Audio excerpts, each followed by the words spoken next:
my ego is really aggressive.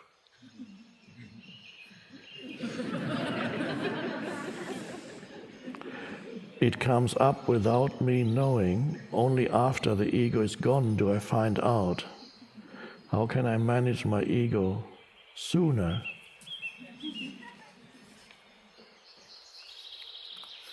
That is not uncommon.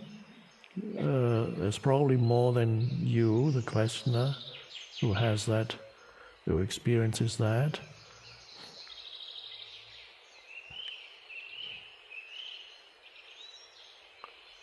As more presence arises, so first of all, it's important to invite presence into your life in ordinary situations when you're not being challenged by another person. The anger mostly is probably with people or situations, but most situations involve people. So be present when you're out in nature, by not labeling things, by observing in that state of alert attention. And presence then emanates more and more through you. This doesn't mean that necessarily you will, next time the ego comes up being aggressive, it comes up so quickly that you can't catch it in the moment.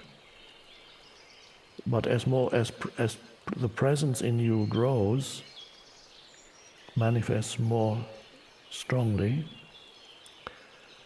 usually what happens is the time period that elapses after you've been taken over by anger gets shorter, until you reach a point where a few seconds after it's happened, you suddenly realize it's happened again. Whereas before you might have needed several minutes or even an hour. In some cases the next day you realize, what was that? When you had a huge drama with somebody, probably involving the pain body. Your pain body is probably predominantly has the anger vibration predominantly, and pain body that is not recognized as pain body becomes part of the ego. In the same way that any thought that you completely identify with becomes part of the ego. In the same way, an emotion that you completely identify with becomes part of the ego. Once you recognize the pain body as the pain body, then it is an energy field in you that still operates, but strictly speaking, it's no longer your ego. Ego can only operate as long as you're unconscious. So, although sometimes people say to me, I'm able to observe my ego now, in the way I use the term ego, that's no longer true. The moment you become aware of your ego, it's not really ego anymore. It is still a behavioral or mental, emotional pattern that operates in you, but you are present when you know that there is this pattern operating in you. Then you are not it. It operates in you and you are the space around it, which is the consciousness. You know it's there. Then before it was ego, yes. But when you recognize it for what it is, it's no longer ego. Ego means unconsciousness. Ego means complete identification. So whatever you recognize in yourself isn't really ego anymore. And so then, as presence grows in you, you reach a point when immediately after this episode, pain body episode, anger episode has just happened, you suddenly realize, oh, it happened again. And then I predict, if it hasn't happened to you yet, it will. A time comes, perhaps very soon, when in the middle of it, it already has taken you over, and you're shouting at someone, and in the middle of it you realize what's going on, that you've been taken over by that. You still may not be able to stop it, don't have to, but the awareness is there in the middle of it. And that may happen many times. And then you may find the awareness is there just the moment it begins to arise. The moment the anger pattern wants to come in, the awareness is also already there. Now, whether or not at this moment you can stop it, we don't know, and never stop it by suppressing it. You stop it simply by shining the light of awareness on it. That eventually stops it. So you can, and then at that, when there is presence is strong enough for that, then you actually begin to have a choice. Do I choose to engage in the same way through my pain body in this situation? Is this the best way of dealing with the situation? You may not literally ask yourself that question, but it is implied in that state of awareness. You have a choice. You're no longer at the mercy of the old conditioned pattern. And then it begins to dissipate. So I predict that this will happen, that presence more and more will come in at earlier stages, and then in the middle of it, and then at the beginning of it. But you need to cultivate or invite presence into your life in ordinary situations, in helpful situations, so that it can be there in challenging situations. Don't rely on challenging situations alone. That's not going to work. Invite it into your life in situations where it's easy, by situations that lend themselves to presence. Nature, walking in nature, looking at the sky, or if you can't get out into nature, look at a flower, just for half a minute, and not just look. While you look at a flower, and this is just one example, could be anything natural, while you look at a flower, you're not only aware of what it is you're looking at, the sense perception. You don't need label, the name of the flower is irrelevant, all that you don't need for this. You look at a flower, you can not only see whatever it is that you see with your visual sense, your sight, but there's more to the flower than what you see with your visual sense. And that is an alive presence. Very hard to talk about it. You remember I believe I quoted it the other day, from the saying from Saint-Exupéry, all that is essential is invisible to the eye. All that is essential is invisible to the eye. So although the flower is beautiful, within the flower there's hiding a presence that is invisible to the eye. The flower has a presence there. It's not by accident that in many spiritual traditions flowers are sacred symbols. So you have to drop the screen of conceptualization, which is thought, and look at the flower and give it a little bit of time. And then you begin to sense something, but where do you sense that? You sense it in yourself. What is it that you sense in yourself when you look at the flower? It's both in the flower and in you. It is the essence, the animating consciousness behind this manifestation of this beautiful manifestation of form.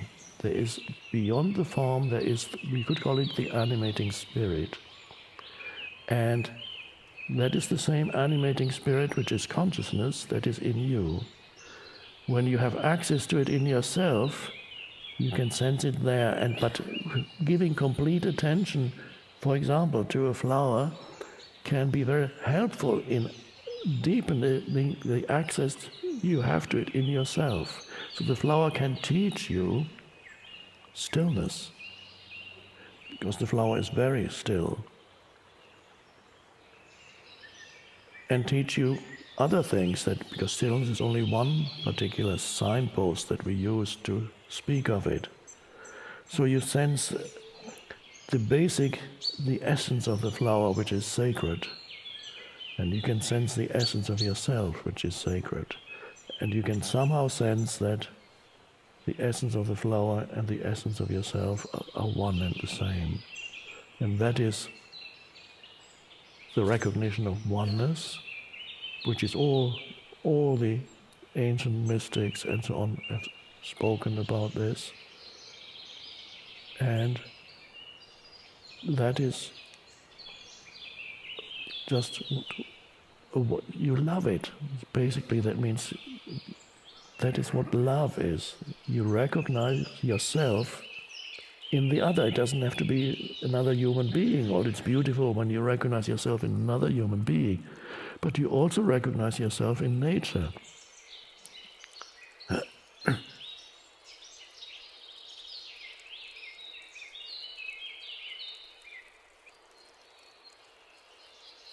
So this is important, because that brings, so allow nature to teach you stillness. Now nature, of course, embodies a completely different degree of consciousness from yours. I will now make a mystical statement. You don't have to believe it. The flower loves it when you give it attention, because you add something enormous to the flower by giving it attention. The flower is not aware of its own beauty, it just is.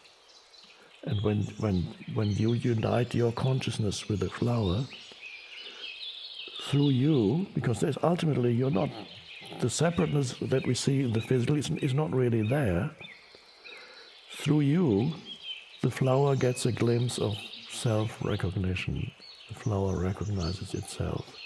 So when nature is waiting for you to recognize it, and what nature alone is also involved in, it is part of the evolving universe that is becoming more conscious. And humans are an essential part of that on this planet.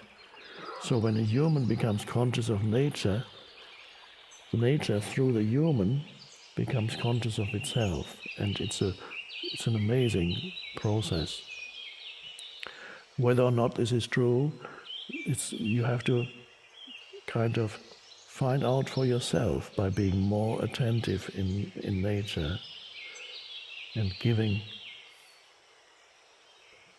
honoring what's there, and as much as possible relate to nature without the screen of knowledge. When you need it, it's fine. If a child asks you, what's the name of this flower?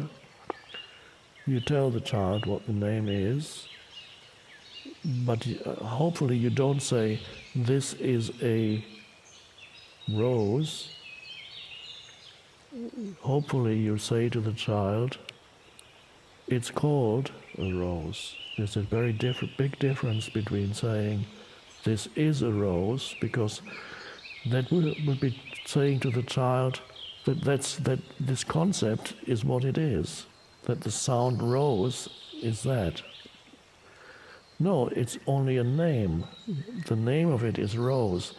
And so to prevent the child from getting lost in concepts at an early age, always, once you've taught a word, always bring the child back to the actual experience of it, so that the child does not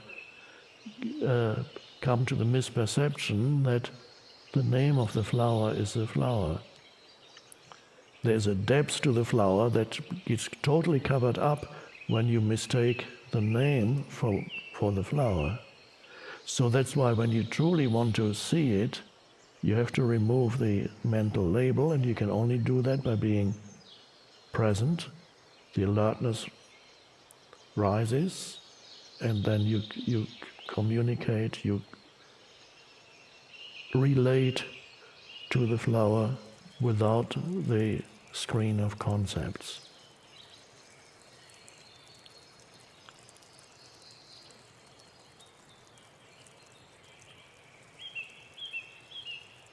So this was something to do with presence, this part of the answer, although when some distance away from the answer of anger arising and catching it. So it's vital to generate presence in normal life, in nature and so on, so that it's there when the pain body arises.